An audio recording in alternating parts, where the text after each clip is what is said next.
Bom dia. Bom dia.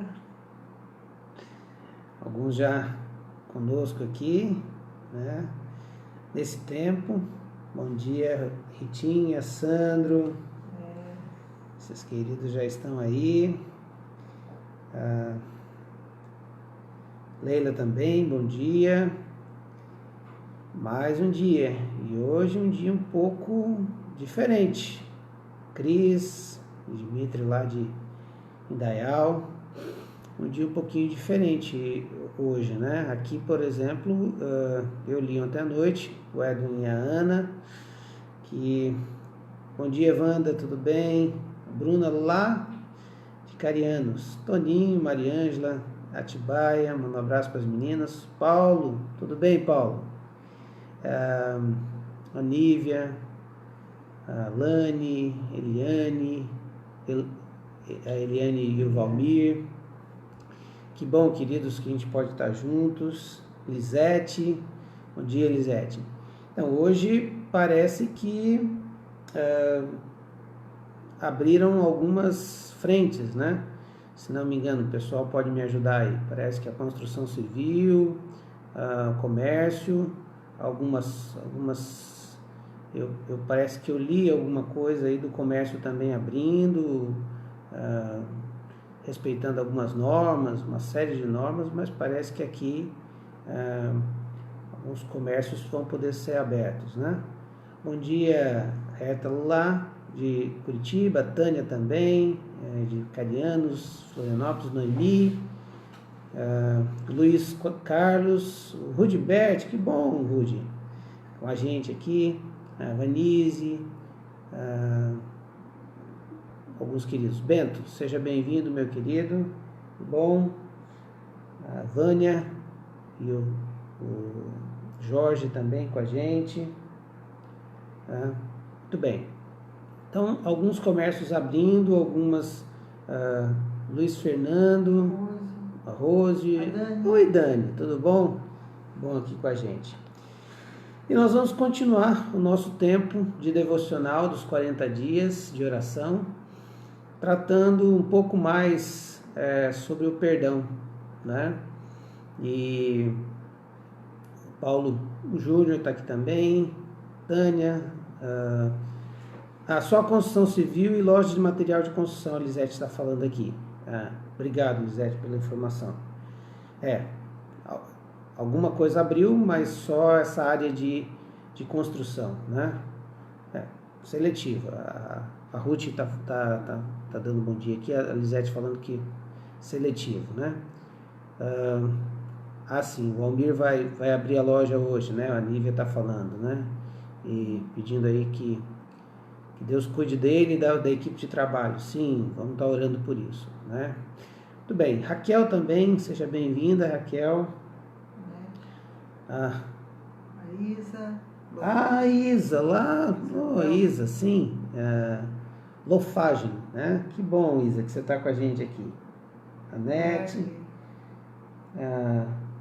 Werley. Que bom. Deus abençoe, viu, Werley? Que a gente vai estar orando aí por você e seus relacionamentos, tá? Muito bem, então, hoje a gente vai mexer um pouquinho mais profundo nessa questão do perdão, né? E a gente está tratando aqui sempre do ponto de vista de quem sofreu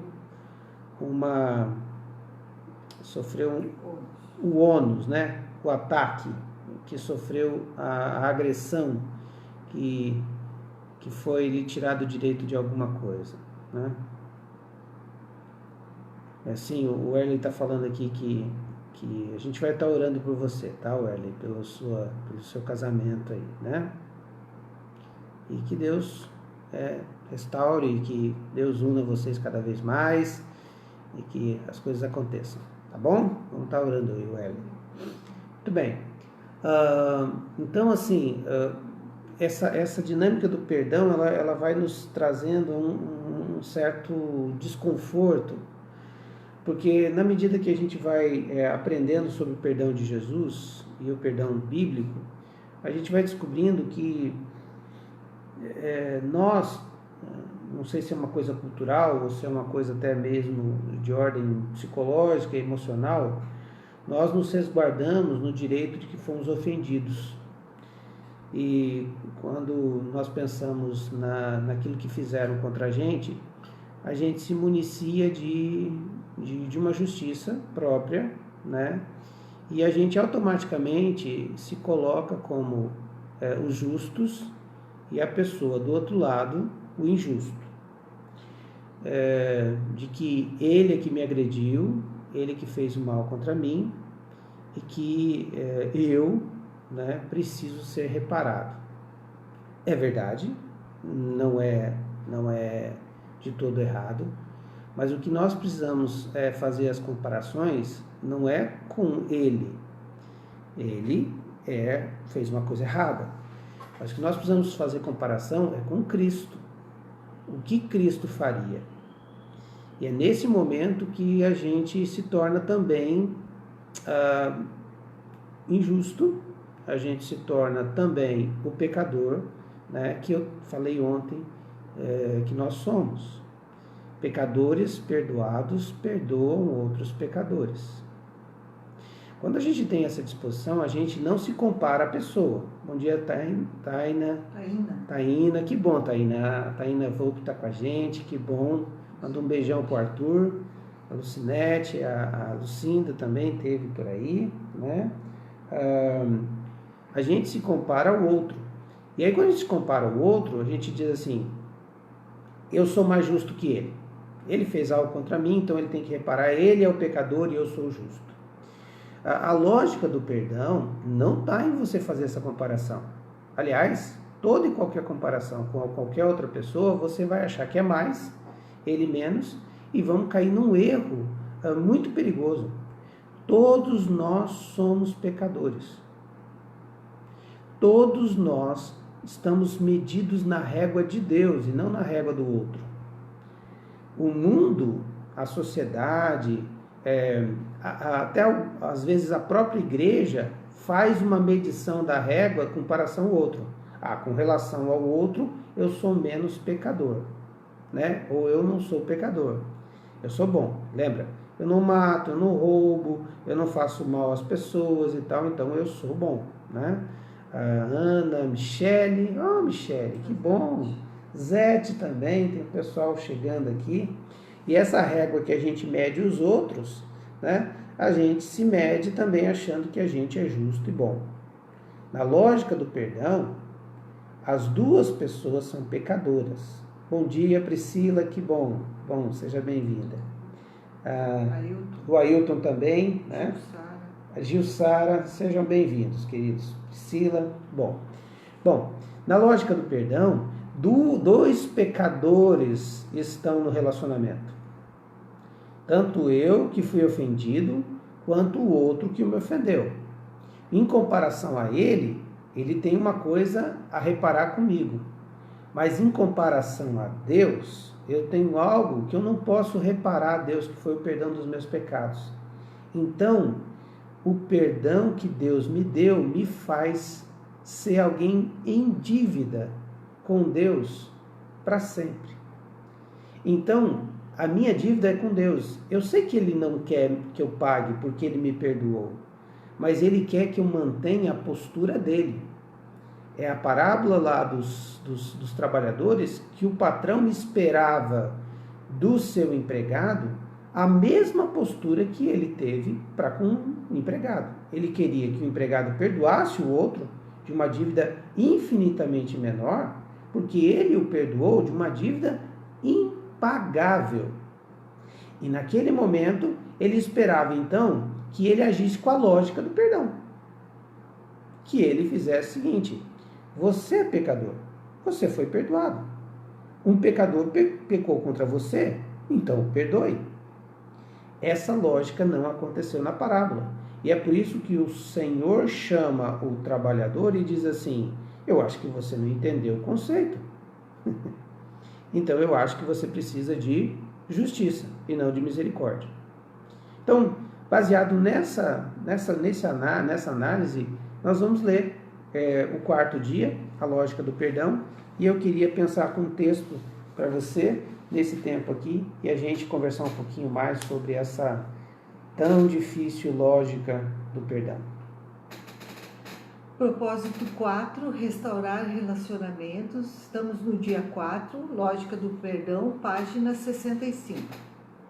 O servo prostrou-se diante dele e lhe implorou: tem paciência comigo e eu te pagarei tudo.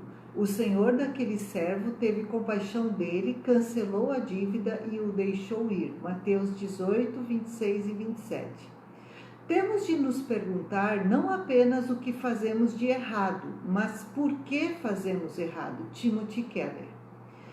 Quem nunca se deparou com pessoas cujos problemas parecem intransponíveis, ou pelo menos julgam assim? Num pensamento mais lógico, o homem sempre terá problemas, mas na essência sempre será o causador desses problemas. Isso significa dizer que a origem do problema está no homem, que carrega consigo o pecado original, significando que a perfeição não está associada à sua vida. A partir desse pensamento, pode-se acreditar que, numa visão mais ampla, estamos em dívida com alguém, nesse caso, o próprio Criador, que, tendo dado a perfeição ao homem, este se permitiu corromper no Éden. Essa mácula na vida do homem o faz constantemente errar e muitas vezes nem consegue refletir no que realmente está pensando quando erra. Quando desperta a razão, percebe que pecou, errou, ofendeu alguém. Os antigos hebreus, por exemplo, cientes de que eram pecadores e na possibilidade de ofender ao Senhor e ao próximo, providenciavam uma forma de tentar reparar e amenizar a culpa que sentiam pelos erros, a ponto de anualmente celebrarem o rito do bode expiatório, que era enxotado para o deserto para levar o pecado e a culpa do povo. A busca pelo Senhor é necessária, pois a cada erro e a cada pecado, um acusador interno, uma espécie de juiz implacável, está pronto a acusar o homem, que por sua vez necessita buscar repouso no Senhor, a fim de que possa sentir o perdão dele, para que cada um se sinta perdoado. Citação de Grum. Nesse sentido, fala mais alto a misericórdia de Deus, que apresenta ao homem a materialização do seu amor e perdão através de Cristo. A morte de Cristo é a nossa morte e, a partir dele, busca-se sempre o caminho da santidade. Os que pertencem a Cristo Jesus crucificaram a carne com as suas paixões e os seus desejos. Gálatas 5:24. Vislumbra-se com isso que é possível acreditar na vida nova que se tem quando se busca a reconciliação com Deus. A crucificação da carne significa que se pode pôr um fim a tudo o que desvia o homem da face do Senhor, que por sua vez deve ser a prioridade na vida humana, permitindo que sejam destruídas todas e quaisquer capacidades do agir pela carne, mas que por todo agir e pensamento seja movido segundo a vontade de Deus. Keller, 2015.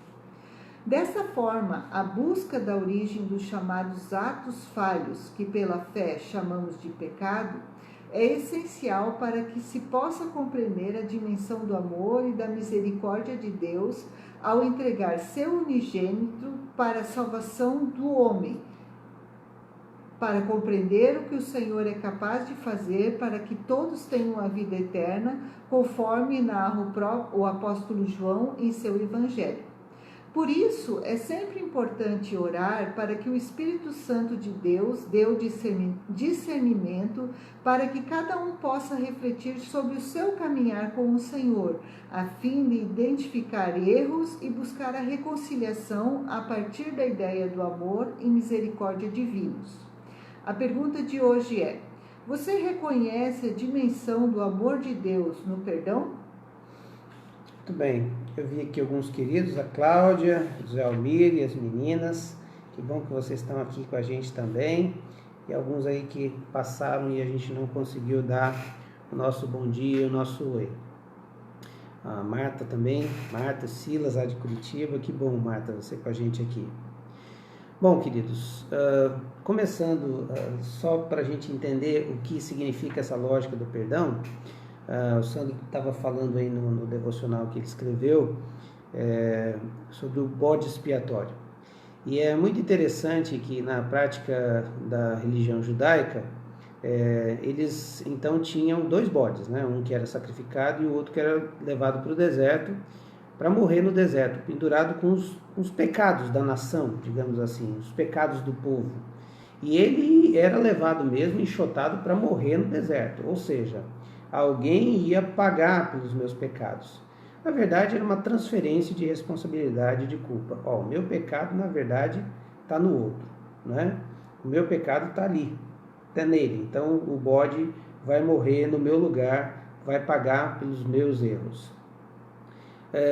Na verdade, muito disso aconteceu na própria religião judaica, onde os animais eram sacrificados no lugar do ofensor. Então, por isso que semanalmente e todo o tempo as pessoas iam até o tabernáculo ou até o templo para sacrificar os animais, para que houvesse então perdão de pecados, porque só há perdão de pecados mediante o sangue, né?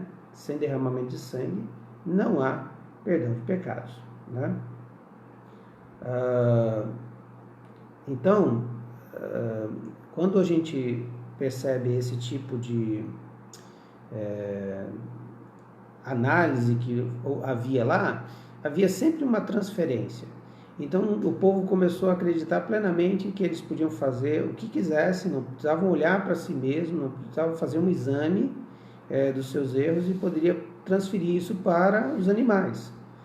E Jesus vem e morre na cruz, sendo o Cordeiro de Deus que tira o pecado do mundo. Mas eu acredito plenamente que o discurso e a prática de Jesus estavam dizendo o seguinte: olha, eu morri pelos pecados e eu levei na cruz todos os pecados. Só que precisa uma única coisa para você desfrutar do perdão dos seus pecados. É reconhecer que você tem pecado. Então a lógica do perdão está no fato de você reconhecer que é pecador. Só quem reconhece que é pecador recebe perdão de pecados. É tão forte isso que a gente tem um texto da Palavra de Deus, de Mateus 9, de 9 ao 12, 13, que Jesus vai conversar com uns homens da lei, aquele pessoal que era sempre crítico e chato mesmo com Jesus e ficava com aquela coisa assim: eu sou santo, você não é santo, você não é justo, eu sou justo, e estavam ali diante dessa situação. E Jesus então faz algumas observações. Mateus 9, de 9 a 13. Saindo, Jesus viu um homem chamado Mateus, sentado na coletoria, e disse: siga-me. Mateus se levantou e o seguiu. Estando Jesus em casa, foram comer com ele os seus discípulos muitos pecadores e publicanos. Vendo isso, os fariseus perguntaram aos discípulos dele: por que o mestre de vocês come com os publicanos e pecadores? Ouvindo isso, Jesus disse: não são os que têm saúde que precisam de médicos, mas sim os doentes. Vão aprender o que significa isto: desejo misericórdia e não sacrifícios, pois eu não vim chamar justos, mas pecadores. Em outro texto, eu não vim chamar justos, mas pecadores ao arrependimento. Queridos, Jesus está aqui, ironicamente, dizendo àqueles fariseus, do tipo: vocês estão dizendo que eu como com publicanos e pecadores, que na verdade, quando os fariseus falavam publicanos, eles já falavam pecadores. Você sabe que os publicanos era uma raça dos traidores dos judeus. Eles eram judeus que cobravam imposto dos judeus para dar para o Império Romano. Você imagina como eles eram vistos, né? Então você come com pecadores. E eu acho que Jesus estava querendo dizer assim, tá, e vocês são o quê? Né? Essa justiça de vocês, que vocês dão dízimo do cominho, de todas as hortaliças, vocês oram tantas vezes, né? Ele vai dizer isso em outro lugar, vocês jejum, vocês fazem até cara de jejum, para parecer que vocês estão mais santificados, né? Vocês se acham sem pecado. Então eu não vim para vocês. Eu vim só para gente que se entende pecador. O céu não é lugar de gente boa. O céu é lugar de pecadores perdoados. Então, quando a gente olha para o perdão, a gente percebe que perdão tem uma lógica. A lógica é assim: só vai desfrutar do perdão quem se entende que errou, quem entende que pecou. Quem vai poder falar sobre perdão é quem entendeu que foi perdoado. E é por isso que muitas vezes, quando a gente vai falar de perdão, a gente sempre coloca a gente como inocente, como justo, e o outro injusto. Não, estamos falando de dois pecadores, que um ofendeu ao outro. Mas quando nós somos perdoados por Cristo, nós não podemos comparar o outro para esperar que ele pague o que ele fez para mim. Eu preciso me comparar ao que o grande perdoador Jesus fez comigo na cruz. Porque ali a dívida era impagável. O que a pessoa fez comigo pode ser muito grande, pode ser muito doloroso, pode ser muito pesado, pode ser inadmissível humanamente. Mas comparado ao que Jesus fez por mim, é infinitamente menor. Por isso, nós já fomos perdoados. Nós já desfrutamos do perdão de Deus. Nós já experimentamos o perdão ilimitado de Deus. Nós já desfrutamos o poder do perdão, que é a reconciliação com Deus. Nós vimos ontem. Nós já fomos reconciliados com Cristo. Nós temos paz com Deus. Nós fomos justificados. Nós não somos justos, nos tornamos justos porque somos bons. Nós já desfrutamos que fomos justificados lá na cruz. Eu e você não somos bons. Nós não somos gente justa. Nós não somos gente amável, nós não somos gente prazerosos nas nossas relações. Só por causa do perdão de Cristo, que instaurou a sua graça e o seu Espírito Santo veio habitar no momento que Ele me perdoou e eu fui restaurado. E aí sim, se há uma bondade em mim, em você, é porque Cristo habita em você e em mim. Tira Cristo e você vai ser tão ou quanto mal do que a pessoa que você está com dificuldade de perdoar. Nós somos pecadores que fomos perdoados. Por isso, hoje o bode expiatório é da seguinte forma: a gente faz uma transferência de culpa para o outro, e a gente nunca olha para a gente, e a gente nunca para dizer, mas eu também sou pecador. E a gente nunca para nessa cena e diz assim, é verdade, ele fez isso contra mim. Horrível, eu estou muito magoado com ele, muito entristecido com ela, isso é muito difícil para mim. Mas eu preciso agora fazer uma avaliação interna e ver o quanto eu fiz, o que fiz para o Senhor, o quanto Ele me perdoou. E assim como Cristo vos perdoou, 1 Pedro vai dizer, eu devo perdoar os meus irmãos. Uma coisa interessante, o bode expiatório era a transferência, e nós andamos fazendo bodes expiatórios. A gente bota a culpa no outro, a gente bota a culpa nas atitudes das pessoas. A falta de dinheiro, né? No que o outro não me entende. E aí o que acontece? A gente não vai poder fazer uma análise muito honesta. Eu também sou pecador e essa relação é de dois pecadores. Então, quando a gente não perdoa alguém que ofende a gente, nós estamos envolvidos em 2 pecados. O pecado dele contra a gente e o nosso pecado contra ele e contra Deus. Ele pecou contra mim e contra Deus, mas eu vou pecar contra Deus e contra ele. Por que eu estou pecando? Jacques, você está falando uma loucura. Eu fui ofendido e se eu não perdoar eu estou pecando? É. A lógica é assim. A lógica é que o outro pecou contra você porque ele te ofendeu e fez algo que eu não quero nem mensurar aqui. Porque quando começamos a mensurar, a gente corre o risco de achar assim, esse dá para perdoar, esse não dá.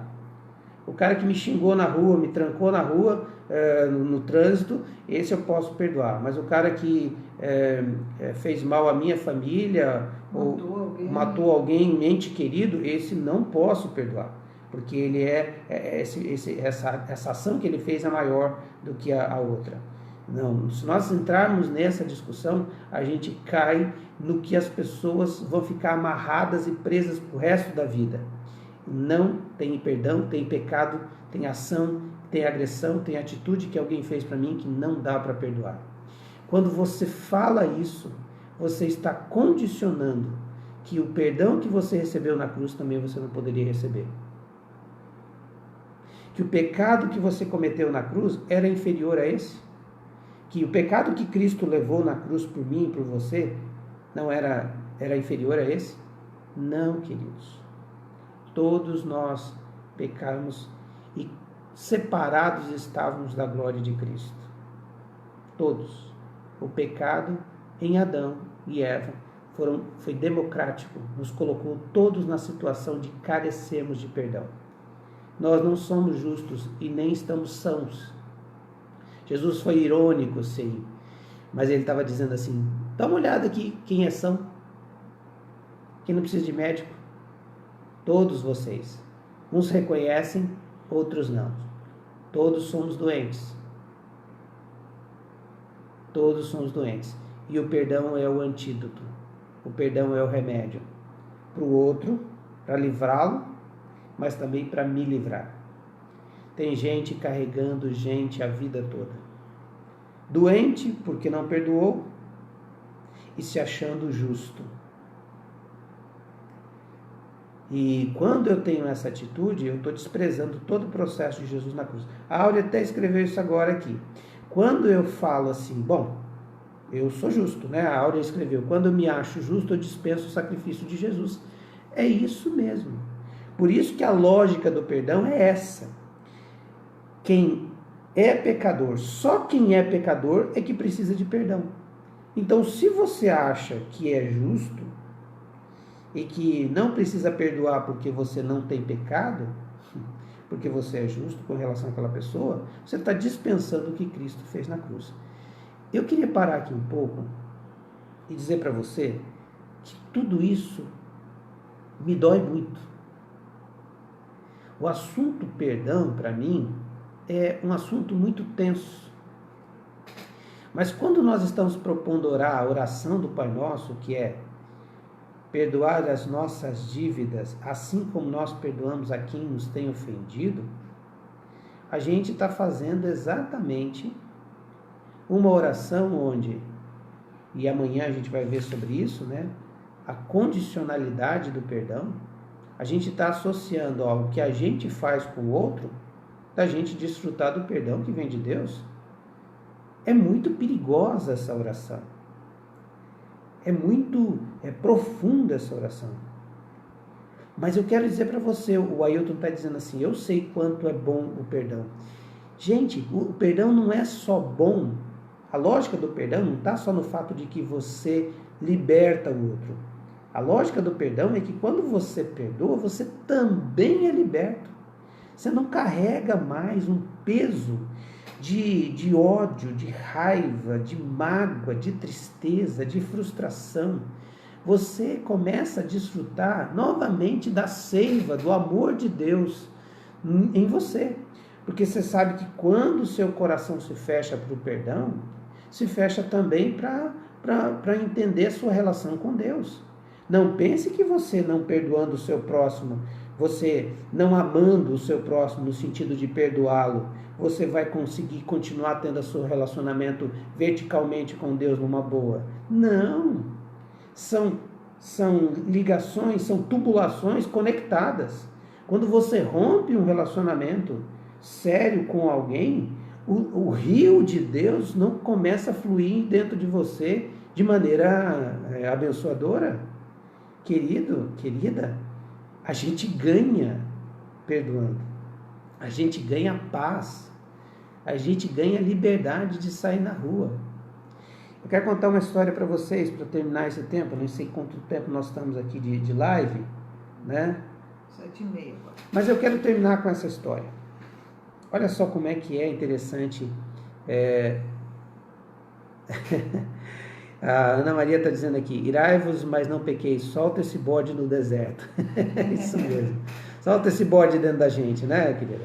Perdão faz mais bem ao coração de quem perdoa do que de quem é perdoado, a Lani está dizendo. É verdade, porque o outro talvez nem tenha dimensão do que fez. Gente, muitas vezes nós estamos perdendo as nossas noites de sono por falta de perdão, enquanto o outro não faz nem ideia que fez. O outro está dormindo. E eu e você estamos aí revirando na cama feito louco. Libera o perdão. Por quê? Solta esse bode, né? Não deixa ele ficar dentro de você. Manda ele embora, né? Muito bem que a Ana falou ali. E a Lani também, a Áurea também falou. Queridos, eu me lembro uma vez que eu tinha uma pendência com uma pessoa. E eu tentei varrer isso para dentro do meu coração. Sabe aquela coisa de o tempo resolve isso, né?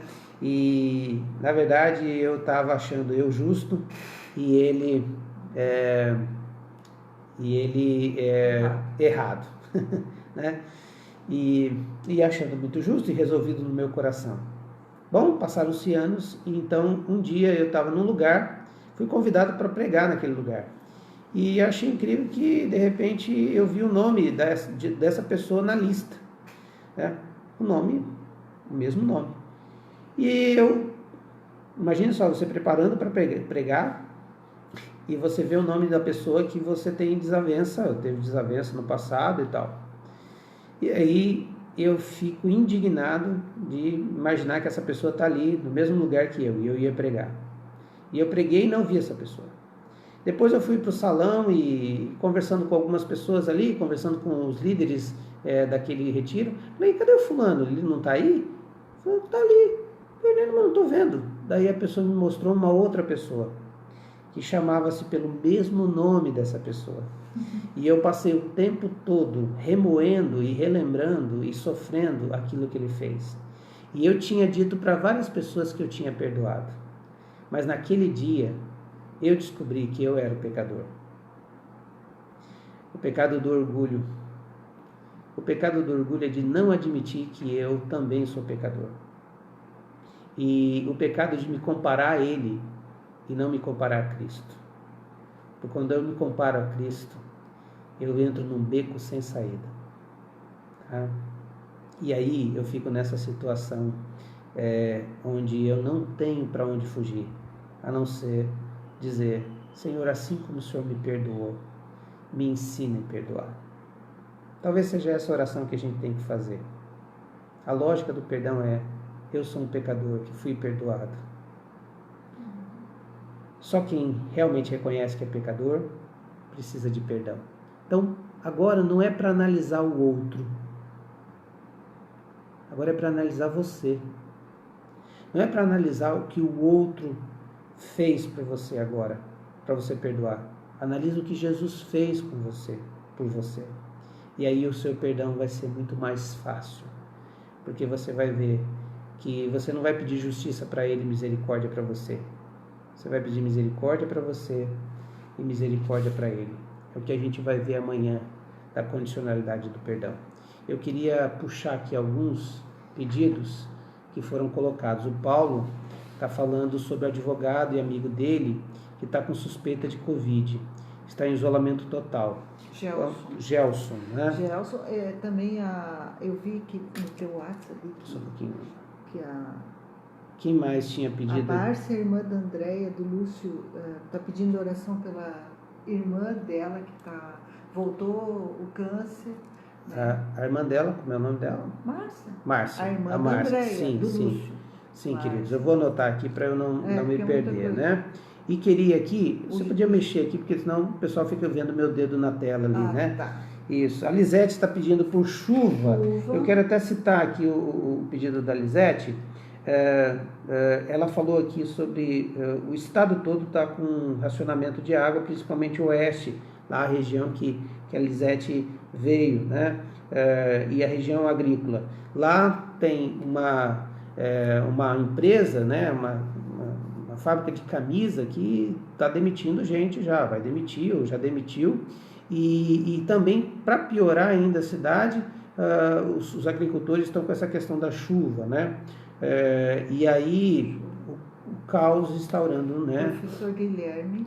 O professor Guilherme da Wanda, o professor Guilherme foi professor também do Mateus, a Ana conheceu ele, né? Ele está no hospital também com... O Werley, que tinha pedido no começo, o Werley pela família, o relacionamento dele, né? Tá bom. Queridos, nós vamos orar agora, colocar diante de Deus a vida desses queridos e clamar ao Senhor aí por... você poderia orar, Cris, pela... A Marilda também está. Marilda. Marilda está pedindo pela Marilda. Você poderia orar pela Marilda, pela... Peraí, o Paulo Roberto Martins está dizendo que o irmão dele voltou o câncer no intestino. Uhum. Por favor, coloque o irmão do Paulo. Tá. O Paulo, só dá o nome aqui dele, né? A Lisete está dizendo que demitiu 30% aqui da empresa. Não, o que é Paulo. isso? É o nome da empresa lá. Tá. O Gosh. O Gosh. Não é do Paulo. Então, Cris, você pode orar pela irmã da Andréia, a Márcia. Você pode orar pela chuva lá no oeste. E também orar pela Marilda. Sim. E eu oro aqui pelos... E o Guilherme. E o Guilherme, tá. Bom? Senhor, muito gratos nós somos porque o Senhor está falando com a gente, Pai. Obrigado porque o Senhor escolheu esse tempo para a gente estar dentro de casa, buscando o Senhor. E obrigado, porque isso é a melhor coisa e o melhor lugar onde a gente podia estar agora, Senhor. Obrigado porque nos teus pés, no teu altar a gente encontra força. Obrigado porque o Senhor é aquele que nos dá sustento. Obrigado porque o Senhor nos promete tantas coisas e o Senhor é fiel, é o Deus de amor, de graça, de misericórdia, de perdão, de consolação. Ó Jesus, nessa manhã nós somos gratos por tantas coisas boas que o Senhor tem nos dado, Senhor, e a gente não merece nada. Obrigado, Pai, obrigado pela tua presença aqui na nossa vida, Senhor, na vida desses queridos todos que estão juntos agora em oração. Ó Senhor, eu te louvo porque mais uma vez nós podemos apresentar as nossas coisas que nos deixam angustiados diante de Ti.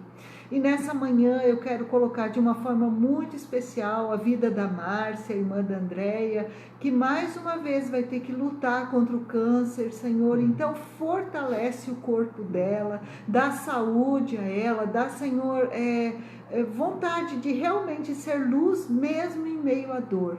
Abençoa a Marilda também, Senhor, o Senhor sabe da situação dela. A Marilda está doente há tanto tempo, Senhor, então eu peço cura sobre a vida da Marilda, que o Senhor esteja fortalecendo realmente essa querida, Pai, assim como o Guilherme, esse professor que está, Senhor, com o vírus e está tão mal, o irmão do Gelson também, Senhor, ou é Gelson? É Gelson, o rapaz, que o Senhor esteja ali, Senhor, promovendo cura, e outros queridos que eu sei, Senhor, que eu quero colocar diante do Senhor, esses nomes todos, para que o Senhor esteja curando dessa praga, Senhor, que eles estão agora enfrentando, que é tão letal, mas que o Senhor recupere as forças deles e eles possam estar reagindo ao tratamento e que o corpo deles também se estabilize, Senhor, e eles possam voltar a ter saúde. E sobre nós, Senhor, nós te pedimos que nós possamos ter um comportamento diferenciado e que possamos também estar realmente, não só atentos, mas buscando orientar pessoas e capacitar pessoas para estarem bem, Senhor, de sua saúde, se cuidarem, Senhor, em primeiro lugar também buscarem o Senhor. Peço, a Lisete pediu por essa empresa e tantas outras empresas. A Lisete também é empresária. Ó Deus, eu sei dela e tantos outros queridos que estão tendo que tomar decisões, Senhor. E coisas tão complicadas nesse tempo de crise. Pai, eu peço sobre as empresas da nossa região, de Santa Catarina, que o Senhor esteja dando... a luz que só o Senhor pode dar, dá o livramento, Deus, dá com que haja uma forma de passar por essa crise, Senhor, e não afetar tanto trabalhadores, e, Senhor, de uma forma especial. Clamamos por chuva também, porque a agricultura precisa, e tem misericórdia do nosso estado, tem misericórdia do nosso país, tem misericórdia do mundo, Senhor. Nós não merecemos, mas nós clamamos que o Senhor continue olhando por nós. Muito obrigado por esses momentos na tua presença, em nome de Jesus. Amém. Amém. Ainda, Senhor, continuando orando sobre nomes, eu queria lembrar da Mariane e do Caio, que o Senhor esteja curando, restaurando totalmente, ó Deus, os transplantes, o transplante do rim para o Caio e a recuperação, ó Deus, da Mariane. Ela é médica e no meio de tudo isso, ó Deus, ainda ficar em recuperação, ela gostaria de estar na frente de batalha. Eu conheço a tua serva, então restaura a saúde dela completamente e também do Caio, em nome de Jesus. Eu quero colocar a vida do Varley, Senhor, diante do teu altar e o relacionamento dele com a sua esposa, que o Senhor, ó Deus, ajuste todas as coisas que precisam ser feitas, que eles sintam, ó Deus, em primeiro lugar, que saibam, ó Deus, que precisam do Senhor, e ó Deus, que eles façam os acertos e consertos necessários para a sua bênção nesse relacionamento, e que, ó Pai, um ao outro entenda que são pecadores, perdoados, e que perdoam um ao outro, Senhor. Cuida, Deus, também da vida, ó Deus, do irmão do Paulo, Senhor, clamamos por ele, clamamos que o Senhor esteja cuidando, ó Deus, em nome de Jesus. Nós pedimos que o Senhor cure esse câncer, Pai. Retira, Senhor, esse mal. Trata, Senhor, essa situação. Traz cura sobre aquele corpo, no nome santo de Jesus. Nós colocamos também o Almir, Senhor, que volta ao trabalho, e tantos outros, ó Deus, que vão ter contato com o público, os seus funcionários, e outros queridos, ó Deus, o Ereni, que volta para a construção civil, Senhor, e os nossos outros queridos que trabalham com isso, que o Senhor trate, ó Deus, o Sérgio, que volta também à questão das suas construções, que o Senhor tenha misericórdia, guarde-os, proteja, Senhor, a cada um, Senhor, essa volta ao trabalho, que o Senhor, Deus, não permita que a curva, ó Deus, da infecção do vírus, ó Deus, aumente, mas que o Senhor esteja dissipando essa praga do nosso meio, em nome de Jesus. Também clamamos, ó Deus, que o Senhor esteja tomando conta do seu povo. Deus, tem misericórdia do nosso país, mas tem misericórdia de nós. Ontem nós lemos aqui, se o meu povo, que se chama pelo meu nome, se humilhar, orar, converter-se, desviar-se dos seus maus caminhos, eu virei dos céus, perdoarei os seus pecados e sararei a sua terra. Senhor, na manhã de hoje a gente viu a lógica do perdão. Não há perdão se não há pecado. Portanto, Senhor, dá-nos a consciência de que somos pecadores, que a nossa conversa é contigo, que a gente não varra as nossas culpas transferindo para os outros, e que nem a gente não fique, ó Deus, na defensiva, mas que a gente abra o nosso coração e diga: Senhor, aqui há um pecador que agora tem o pecado do orgulho, da raiva, do desejo de vingança e não quer perdoar o próximo. Então me perdoa, Senhor. Restaura-me para que eu possa perdoar. É assim que eu oro, Senhor, que o Senhor nos leve à luz do seu Evangelho e que todos nós, democraticamente, somos pecadores. Mas, aleluia, que alguns descobriram em Cristo perdão, na cruz a salvação e na graça a alegria de viver perdoado. É o que eu oro em nome de Jesus. Amém. Amém. Deus abençoe, queridos, e graça e paz aí, né? Bom ver vocês todos. Sempre é muito bom. Deus abençoe, viu?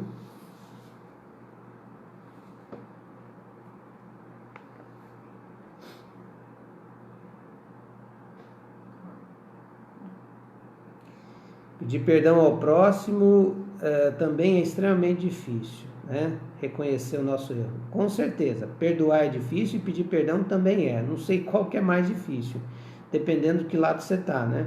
Se for para perdoar, se você tiver que perdoar é mais difícil. Agora, se tiver que pedir perdão, os dois são muito difíceis. Paulo tem razão, né? Muito bem, Deus abençoe então, queridos. Um bom dia.